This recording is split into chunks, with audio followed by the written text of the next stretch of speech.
વ્યવહારિક મૂંઝવણ કે હો ધર્મની વાતો, અંબાલાલને લોક તુર્ત સંભારે. પ્રેમ સંપાદન સર્વથી એવો કે ભગવાન જેવા છે કહી લોક ઘર ખટકારે.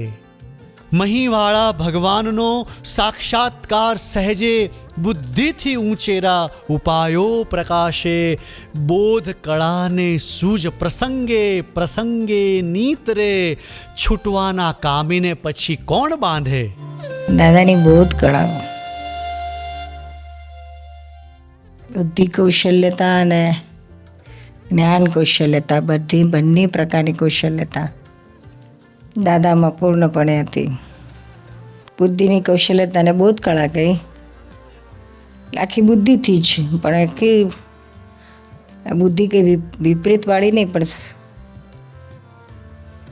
સવળી અવ્યભિચારીણી, જે સંસારને પાર કરાવી દે. ક્યાંય ગૂંચ આવી પડે તો પાર ઉતારી કાઢે, અટકે નહીં. અને પાછું તરત જ within no time, on the spot એમને મળી આવે તરત જ રસ્તો.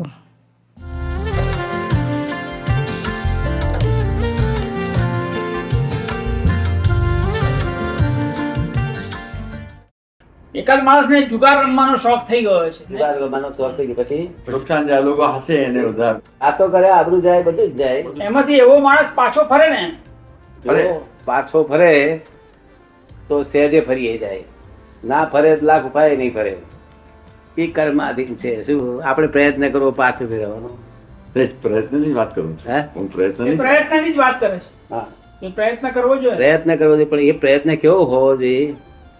કેવો હોવો જોઈએ કે પહેલું આપણે એને અનુકૂળ થવું પડે. શું કરવું પડે? આપને અનુકૂળ થવું. પહેલું અનુકૂળ થઈ પછી એને આપણે પ્રેમમાં લેવો પડે, ત્યાર પછી એ પ્રયત્ન સફળ થાય. શું પહેલેથી જ આપણે વાંધો ઉઠાવીએ ને તો એ અવળા વિચારો કર્યા કરે. એ એમ જ સમજે કે અમે વિરોધી. એની સાથે જુટી જવાનું, હે, એની સાથે મળી જવાનું. એકવાર એની જોડે મિક્સ થાવ તો ખબર પ્રેમમાં લો, અને પછી છે તેને આપણા એમાં લ્યો તો બની શકે. એ કળા અમારી પાસે હોય, બોધ કળા. એ બોધ કળા કહેવાય. બોધ કરો. હા, તે અમારી પાસે હોય કળાઓ. એ કેમ ચક્કર થયું? કારણ કે અમારે કશું જોઈતું ના હોય, અમારે કશું એની પર લેવા દેવા ના હોય, બસ બિલકુલ વિત રાખતા. શું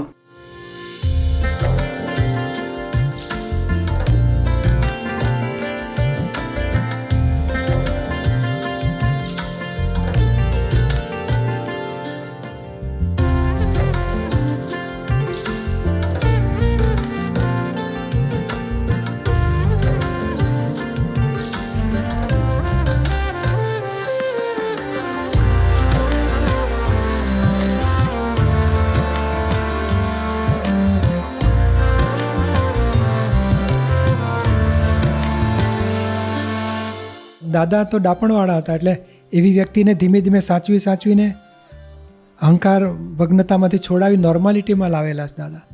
નહીં તો મુશ્કેલી. એને આવું દાદા કે ને કળા કરે કે એને આ મીઠાશ લાગે છે, એને સાચવીને એને હૂંફ આપે, પ્રેમ આપે, એને પોષે માન, પણ સારી વસ્તુમાં. એ સારી વસ્તુમાં એન્કરેજ કરતાં એનું માન પોષાતું જાય, એને ઘા રૂજાતા જાય. લોકોને આ સારી વસ્તુ છે, આ ખરાબ વસ્તુ છે એ સમજતા નથી. એ તો જરાક સારું કરે તો હો સારું બધા બોલે, જરા ભૂલચૂક થાય તો બધા તોડી પાડે. હવે એ નહીં, એને કયા આધારે ભૂલચૂક થઈ છે, કઈ રીતે એની ભૂલચૂક થઈ, એને કેવી રીતે સાચવી લેવો, એ બધું દાદાની પાસે ટેકનિક હતી, એટલે માણસને સાચવાઈ જતા હતા.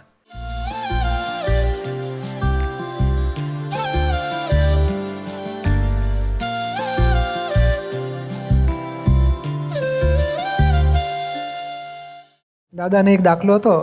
એક ભાઈ ફટાકડ નાનકડો છોકરો, દાદા નાના હતા એટલે આપણે ભાદરણની પેલી મામાની પોળમાં તે પેલી પોળના છોકરાઓ બધા ફટાકડા ફોડે તો એક છોકરું રડતું હતું કે મારે ફોડવું છે, મારે ફોડવું છે, મને નથી મળતું.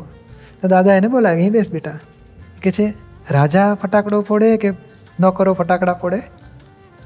ગાયકવાડ સરકારના રાજા હોય એ બેઠા હોય સોફા એના સિંહાસન પર, અને પછી મજૂરોને કહે ફોડો ફટાકડા, પછી જુએ તું તો મારો બેટો રાજાનો દીકરો કહેવાય, તારે અહીં બેસવાનું, મજૂરો ફટાકડા ફોડે, આપણે જોવાનું. ખુશ થઈ ગયો. કેટલી સરસ સમજણ પાડી દીધી. બોલો, એવી આવી સમજણ પડી ગઈ ને ભાઈ બાબલાને, ખુશ થઈ ગયો. પછી જોતો હતો ને મજા આવતી હતી એને.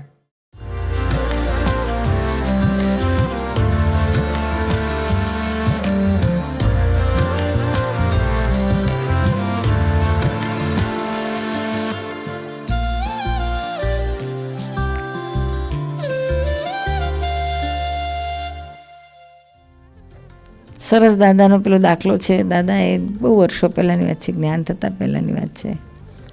એમને છે તો પેલું એ કોઈને 500 રૂપિયા લોન ઉપર આપ્યા હશે. આ તો અમારે દાખલો બનેલો તે મારી જાતે મને તરત જ લાભ થઈ ગયો કે આવા માણસ છે. તરત પહેલું તો આશ્ચર્ય મોટું થયું કે આપેલા તેનો ગુણ ક્યાં ગયો, ઉપકાર ક્યાં ગયો, બધું તેને બધા આપણે શરમથી બોલીએ નહીં.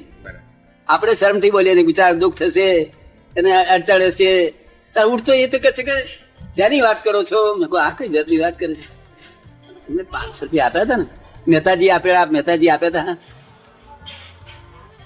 મહેતાજીને પૂછજો કે મેં આપ્યા છે કે આવડું મોટું હિંમત, ભગવાનને છેતરવાની હિંમત કરે એવો માણસ કોઈ.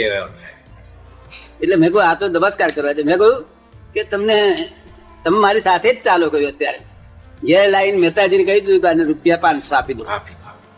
જો ચા પાણી કઈ નાસ્તો કરાવડાયો.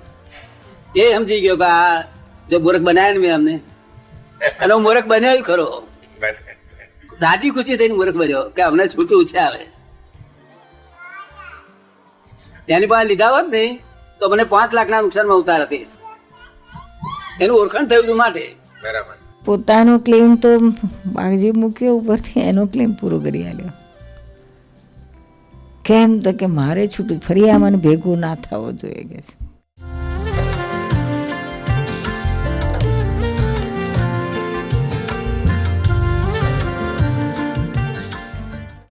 કે છે ને અમારી પાસે એટલી બધી કોમન સેન્સ હોય, ગમે તેવી પરિસ્થિતિમાં ગમે તેવા માણસ સાથે, ઇવન કહે છે ને કટાયેલા તાળા ખોલતા આવડે અમને.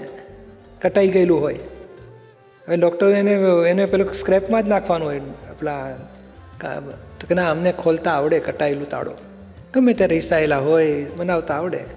તો આ એ બધું ક્વોલિટી ઓળખાણ અમે કયા, અમારી પાસે એટલું બધું જ્ઞાન પ્રગટ થયું છે, કયા અજ્ઞાનથી આંટી પડી છે ને એ અજ્ઞાન છોડાવી દઈએ, એની આંટી ઉકલી જાય.